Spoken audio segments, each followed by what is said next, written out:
Un saludo para cada uno de ustedes, mis amados hermanos. Es un privilegio poder compartir en este momento un mensaje de la palabra de Dios y vamos a orar en este momento para que Dios nos ilumine y nos permita recibir un mensaje de parte de Él que sea algo práctico para nuestra vida, algo que nos ayude a seguir creciendo, a seguir avanzando, a seguir mejorando cada día para glorificar el nombre del Señor. En esta noche, bendito Padre, te agradecemos por bendecirnos, te agradecemos por cuidar de nosotros, bendito Dios, te agradecemos porque en medio de todo lo que sucede en nuestra vida, tú estás a nuestro lado, tú nos orientas, tú nos diriges, tú permites, bendito Señor, que cada día podamos ver cómo tu mano poderosa y tu misericordia nos acompañan a cada instante. Ponemos este tiempo en manos tuyas y te pedimos que nos orientes, que nos dirijas, que disponga nuestro corazón para recibir un mensaje práctico para la vida nuestra. Oramos en el nombre de Cristo Jesús, nuestro Señor y Salvador. Amén. En esta noche, mis amados hermanos, quiero pedirle que abra su Biblia ahí en el libro de los Hechos. Y vamos a estar mirando en el capítulo 20 de los versículos 18 al 24. Pero antes de leer este texto bíblico vamos a irnos un poquito más atrás hasta el versículo, hasta el capítulo 19 y vamos a sintetizar, a resumir un poquito lo que venía sucediendo para que podamos llegar al texto que vamos a tener en esta noche y podamos entender cuál es el propósito y cuál es el mensaje que Dios tiene para cada uno de nosotros. Devolviéndonos hasta el versículo 19, miramos cómo en la ciudad de Éfeso se había suscitado un gran alboroto, se había suscitado un disturbio de proporciones grandes por la entrada del Evangelio, porque la fe cristiana estaba siendo abrazada por los habitantes de esta ciudad. Y esto generó un gran alboroto en esta ciudad porque todas las personas que iban entendiendo la veracidad de este mensaje que Pablo llevaba, que sus discípulos llevaban, los que iban creyendo en esta palabra y iban abrazando la fe, habían quemado sus libros, esos libros de hechicería que practicaban, y habían ya quemado muchísimos libros y habían dejado de creer en esas estampitas, en esas estatuillas que fundían en plata, y empezaron estos artífices que las fabricaban a ver cómo su economía estaba siendo amenazada, cómo la gente ya no las compraba, ya no las adoraba, y entonces ellos empezaron a ver su economía que se estaba cayendo, que estaba siendo vulnerada. De hecho, el templo de la diosa Diana era un lugar donde se movía la gran economía de la ciudad, ahí se comerciaba, ahí se hacían cambios, ahí había una cantidad de situaciones que movían la economía, el comercio de esta ciudad, ahí estaba el negocio de la prostitución, y como la fe fue siendo abrazada, todas estas cosas empezaron a decaer, de tal manera que hubo un hombre, Demetrio, llamado Demetrio, que vio como la fuente de su riqueza estaba siendo, se estaba perdiendo, y él logró precisamente convencer a unos, digamos, compañeros de él que hacían lo mismo, y formaron esta gran revuelta en contra de Pablo y de los cristianos, hablando de que ellos amenazaban el buen nombre de Diana, y que estaban amenazando el templo. De tal manera que hubo un secretario ahí de esta ciudad que logró calmar la revuelta, que logró convencer al pueblo de que ni Pablo ni sus discípulos estaban atentando contra la diosa Diana, que era como la guardiana de los efesios, y logró calmar la ciudad, de tal manera que después de esto Pablo, estando allí, se reunía con sus discípulos y los animaba, los exhortaba, les daba aliento, los llevaba a que ellos continuaran hacia adelante, llevando pues este mensaje de la palabra del Señor. Así que Pablo, después de que sucede todo esto, viaja, se va a hacer su viaje y a llevar el mensaje a otras naciones, a otras ciudades. Iba y lleva su mensaje y hace lo mismo. Va, exhorta, anima, da fortaleza, motiva, y dice la palabra de Dios que lo hacía con gran cantidad de palabras. O sea, Pablo tenía muchos recursos para llevar el mensaje de la palabra de Dios, y dice la palabra de Dios que él lo hacía y animaba y alentaba pues la gente. Así que luego de este viaje Pablo regresa y viene con un grupo de personas ya grande y se reúne en el aposento alto, se reúne con todos los discípulos que estaban ahí y empieza a enseñarles la palabra de Dios y empieza a compartir de la obra del Señor en su vida y cómo Dios puede también llegar a la vida de ellos y permitirles crecer. Y su discurso se alarga mucho, demasiado, y a medianoche hay un joven que está ahí sentado escuchando la palabra que Pablo le lleva y ya con el cansancio lo vence el sueño y se queda dormido. Y dice la palabra que se cae desde un tercer piso, cae y se mata. Y Pablo, dándose cuenta de esto, corre, baja, dice la palabra que se arroja sobre él y ora por él y el Señor le devuelve la vida. Y luego Pablo vuelve y sube y continúa enseñando la palabra de Dios, continúa llevando pues ese mensaje de la palabra de Dios.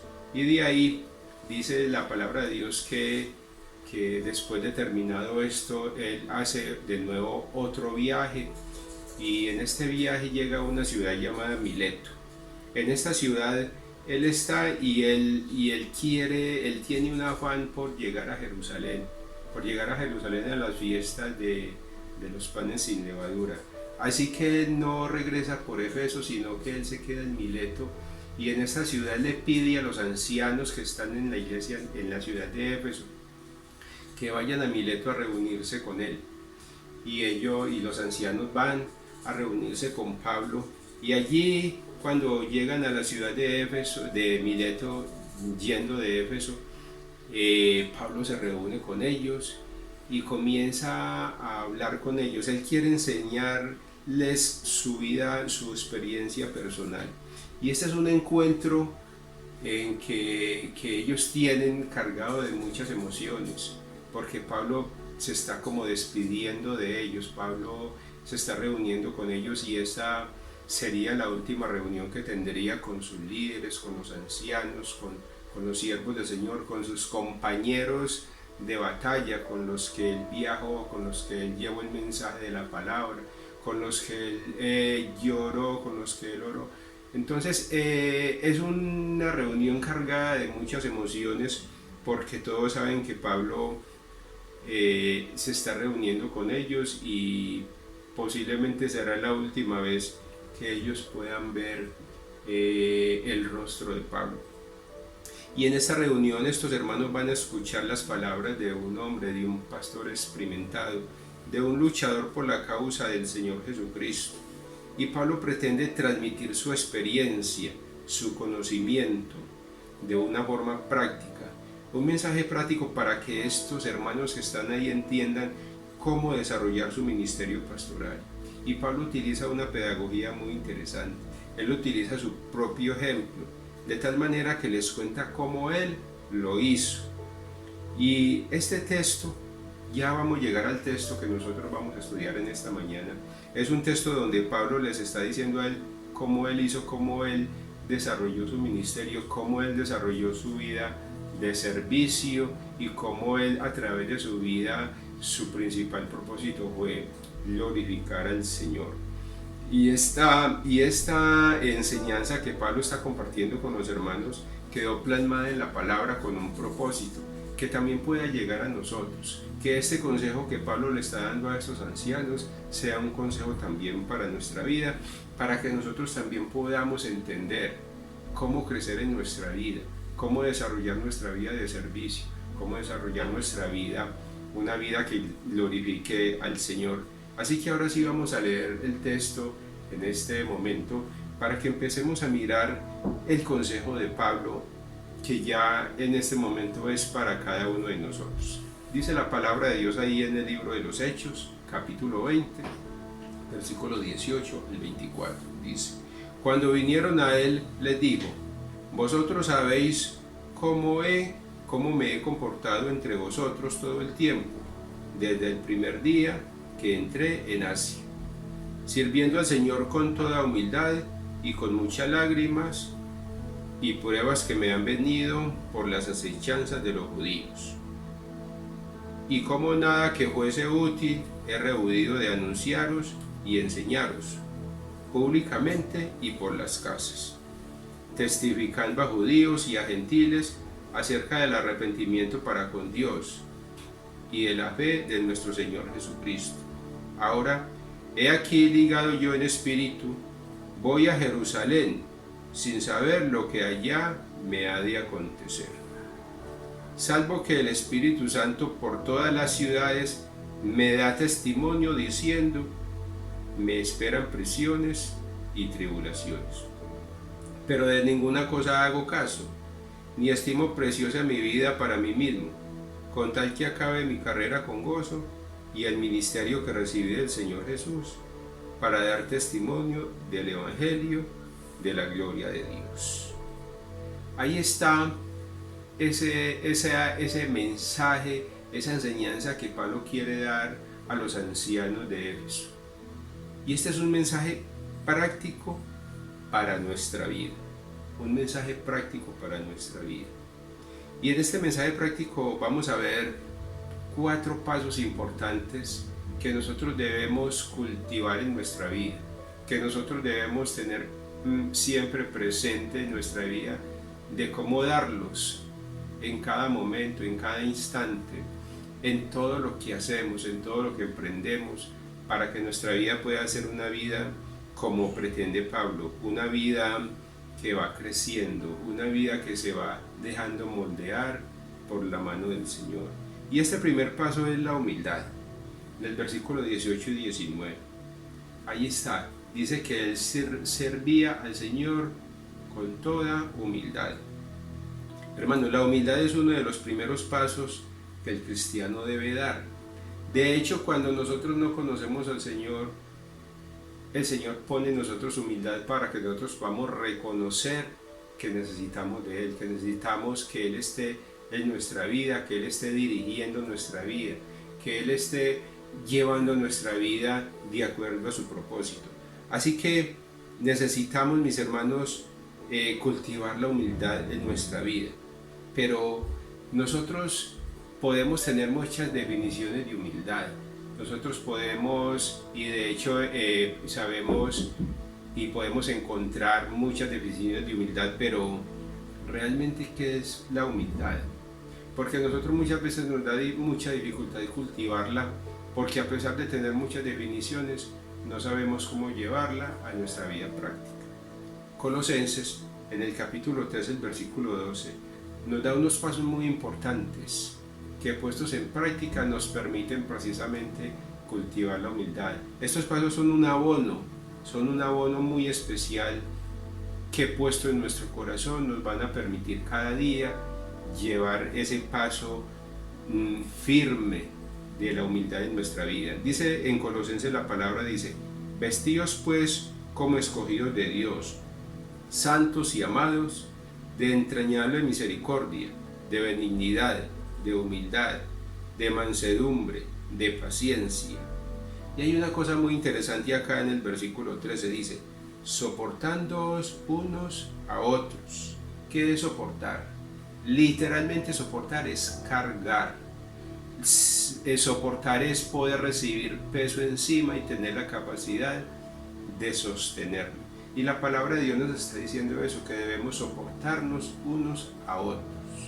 Culturalmente nos han enseñado que nosotros no debemos cargar a nadie, y la palabra de Dios dice lo contrario. La palabra de Dios dice que nos debemos soportar, o sea, que nosotros debemos ser el soporte para quien está a mi lado en medio de sus debilidades, que yo debo ser el soporte cuando mi familia, mis amigos, mis hermanos, la gente que se mueve en mi entorno tienen debilidades y yo debo ser un soporte para ayudarlos a sostener en medio de sus debilidades. Por eso dice ahí en el versículo 13, soportándoos unos a otros, dice, y perdonándoos unos a otros. Si alguno tuviere queja contra otro, de la manera que Cristo os perdonó, así también hacedlo vosotros. Así que, mis hermanos, cultivar el perdón es precisamente eso, aprender a soportar, aprender a perdonar, aprender a no llevar resentimientos en nuestra vida que se van convirtiendo en una carga y en algo que nos daña y precisamente no nos permite cultivar la humildad, porque la falta de perdón es precisamente el orgullo puesto por encima del mandato del Señor. Humildad es no verte a ti mismo como superior a los demás. Humildad, el que es humilde trata prioritariamente con sus debilidades antes de enfocarse en las debilidades de otro. Es tener un espíritu que sea un espíritu enseñable, estar dispuesto a aprender cada día. ¿Pero aprender qué? Aprender lo bueno, aprender cómo Dios nos orienta y nos dirige cada día.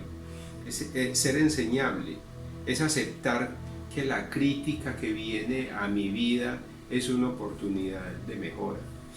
Que todo lo que llegue a mi vida y sea una crítica, así sea malintencionada, es una oportunidad que Dios me está dando de revisar qué hay en mí, si realmente tengo que mejorar en lo que me están criticando.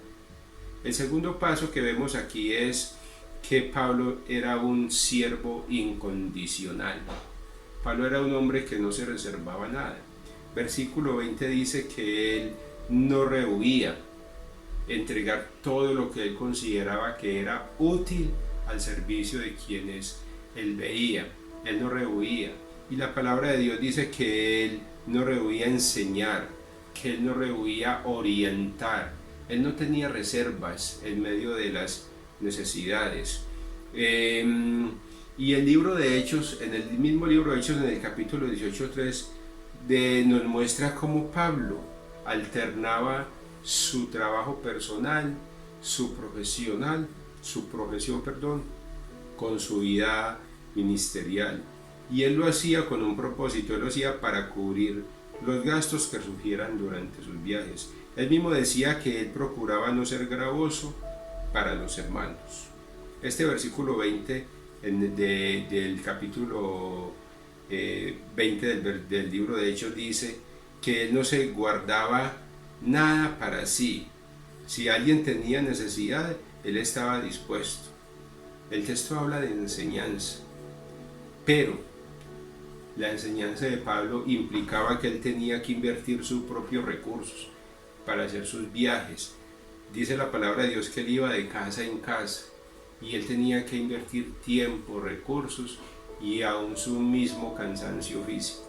Pero dice que él no rehuía hacerlo con tal de ser útil, con tal de llevar bienestar a quienes lo necesitaban.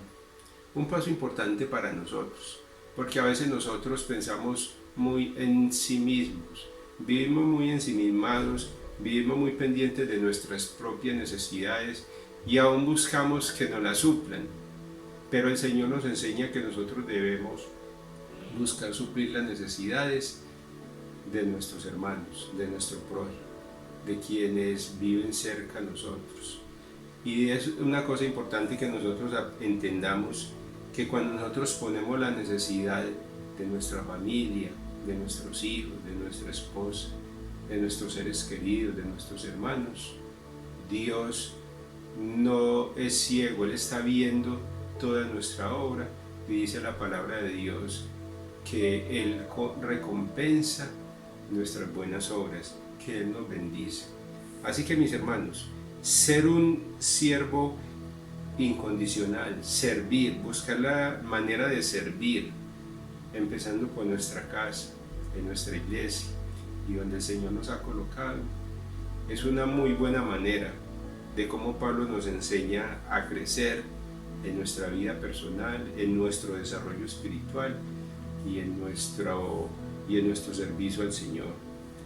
El tercer paso que Pablo nos está enseñando acá es que él confiaba en Dios, él tenía una confianza absoluta en el Señor. En el versículo 22 ahí nos muestra eso. Y parece que Pablo tenía muy claro las mismas convicciones que tenía el rey David. En el Salmo 27, en el versículo 1 al 3 dice la palabra del Señor: Jehová es mi luz y mi salvación, ¿de quién temeré? Jehová es la fortaleza de mi vida, ¿de quién he de atemorizarme? Cuando se juntaron contra mí los malignos, mis angustiadores y mis enemigos, para poner mis carnes, ellos tropezaron y cayeron. Aunque un ejército acampe contra mí, no temerá mi corazón. Aunque contra mí se levante guerra, yo estaré confiado. Parece ser que Pablo tiene muy claro estas mismas convicciones que tenía el rey David. Pablo sabe que por adversa que sea en la situación, Dios está a su lado, que por difícil que parezcan las circunstancias, no hay que tener temor. Por eso Pablo en este versículo 22 del libro de Hechos dice que ahora he aquí ligado yo en espíritu voy a Jerusalén, sin saber lo que allá me ha de acontecer, dice Pablo. Y dice, salvo que el Espíritu Santo en todas las ciudades me da testimonio diciendo que me esperan prisiones y tribulaciones. El Señor le había dicho a Pablo, no una vez, sino muchas veces, que él iría a Jerusalén y que cuando llegara a Jerusalén, allí no le iban a tender una alfombra roja para recibirlo, que cuando él llegara ahí iba a ser perseguido, que cuando él llegara ahí dice que le esperaban prisiones, que le esperaba aflicción. Pero Pablo quiere cumplir la voluntad del Señor. Pablo quiere hacer lo que el Señor le ha mandado hacer. Y la voluntad del Señor es que Pablo vaya a Jerusalén. Así Dios lo ha establecido. Y Pablo está sirviendo al Señor y Pablo está haciendo la obra del Señor. Por eso Pablo dice que él no temerá, que él confiará. Porque dice que para él es más importante cumplir el propósito de Dios en su vida. Y por eso dice acá que no importa las tribulaciones que vayan a suceder, él va a ir. Y el Señor no le dice si él va a salir bien librado. El Señor simplemente le dice que va a ir a Jerusalén y allí va a encontrar tribulación y va a encontrar aflicción. Y el Señor no le dice, pero tranquilo que tú vas a salir victorioso, pero tranquilo que yo voy a atender mi mal y no voy a dejar que nadie te toque allí. No, el Señor simplemente le dice, vas a Jerusalén y allá vas a tener aflicción, y no le dice más nada. Pero Pablo confía en su Dios, Pablo confía en la voluntad perfecta de Dios y él está dispuesto a lo que Dios quiera hacer en su vida. Por eso Pablo dice que él no teme, que él no tiene temor. Y podemos ver aquí cómo Pablo tiene esa misma confianza que tenía el rey David cuando era perseguido. Y hay un cuarto aspecto en la vida de Pablo y otro consejo que nos da a nosotros, otro paso, y dice que la causa de Cristo era una prioridad en la vida de él. La causa de Cristo, llevar su mensaje, llevar su testimonio, poder llevar ese mensaje misionero que llevara a muchas personas a los pies de Cristo, era una prioridad en Pablo. Glorificar al Señor, que el nombre del Señor fuera glorificado, era la prioridad de Pablo, era la razón de ser de la vida de Pablo. Y en el versículo 24 nos dice, pero de ninguna cosa hago caso, ni estimo preciosa mi vida para mí mismo. Y miren lo que dice, con tal que acabe mi carrera con gozo y el ministerio que recibí del Señor Jesús. Dice, para dar testimonio del Evangelio, de la gracia de Dios. La causa de Jesucristo, esa era una prioridad en la vida de Pablo. Así que nosotros también somos llamados a tener la causa del Señor como una prioridad en nuestra vida, que podamos a través de nuestra vida glorificar el nombre del Señor. En Filipenses el capítulo 1, el versículo 21 dice la palabra de Dios: conforme a mi anhelo y esperanza de que nada seré avergonzado, antes bien, con toda confianza como siempre, ahora también será magnificado Cristo en mi cuerpo, o por vida o por muerte.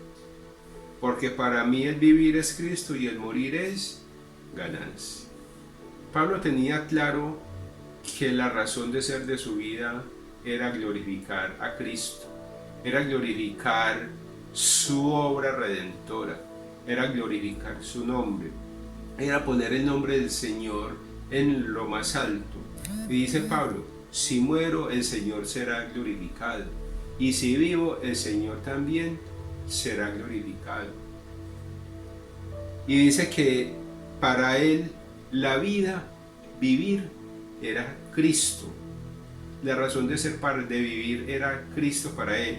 Y dice, y el día que yo muera para mí será ganancia. Así que mis hermanos, este es un consejo práctico de Pablo para los ancianos de la iglesia de Éfeso y hoy en el siglo XXI para nosotros. Nosotros somos una generación mucho más adelantada posiblemente que la generación en la que Pablo se movió. Nos movemos en una generación donde hay mucha tecnología, donde los avances en cuanto a comunicación y todo son muy grandes. Pero esta palabra que el Señor hoy nos trae a nosotros es una palabra que ha trascendido en el tiempo. Y parece que hoy que estuviera Pablo sentado aquí enfrente de nosotros, hablándonos de su vida, de su testimonio y de cómo nosotros debemos cultivar en nosotros estos 4 pasos.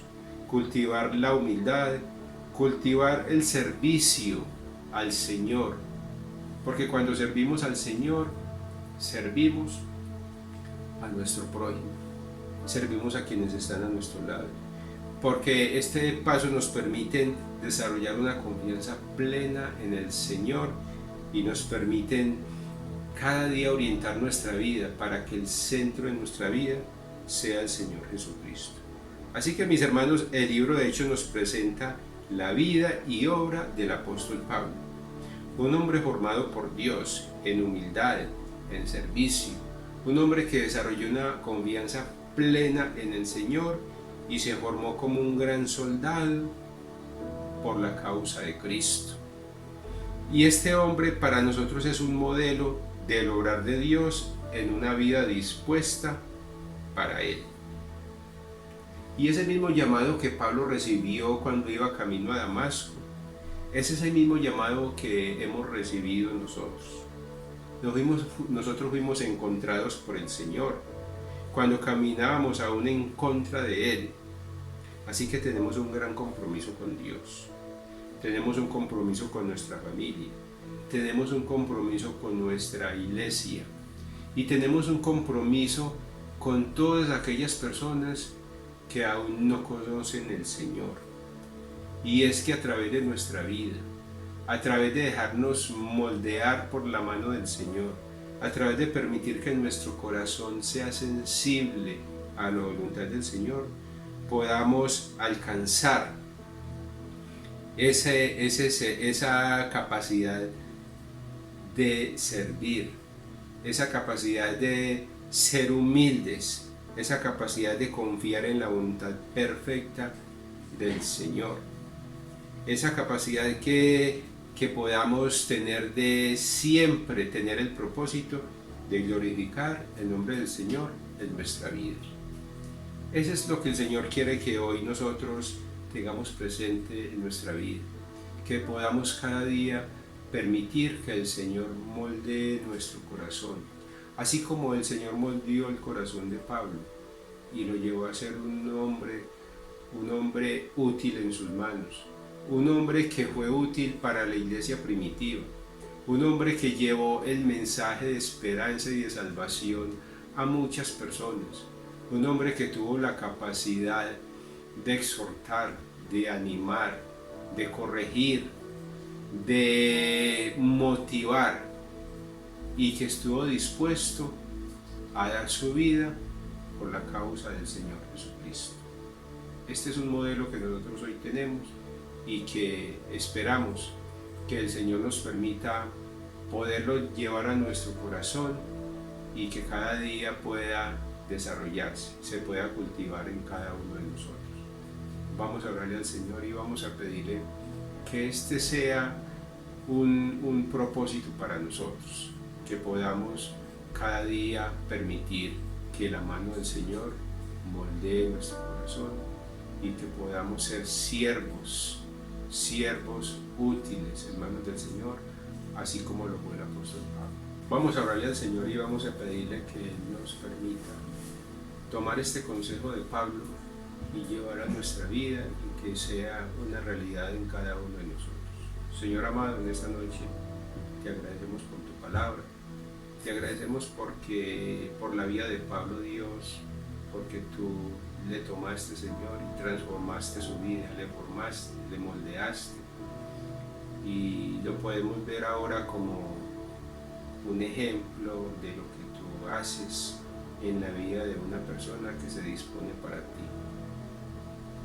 Y nuestra petición es, bendito Dios, que podamos también disponer nuestra vida para dejarnos formar por ti, para dejarnos moldear, y así como Pablo poder ser hombres que son útiles en tus manos, que sirven y te glorifican, bendito Dios.